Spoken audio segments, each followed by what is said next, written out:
Vegetables in Arabic. Part 1. Let's learn their names. Ready? Let's go.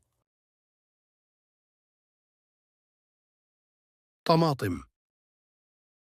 طماطم. بطاطس. بطاطس.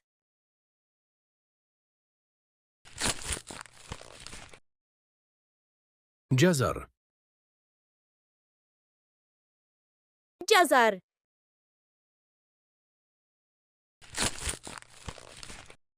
خس. خس.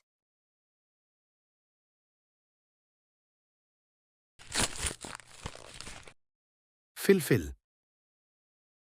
فلفل.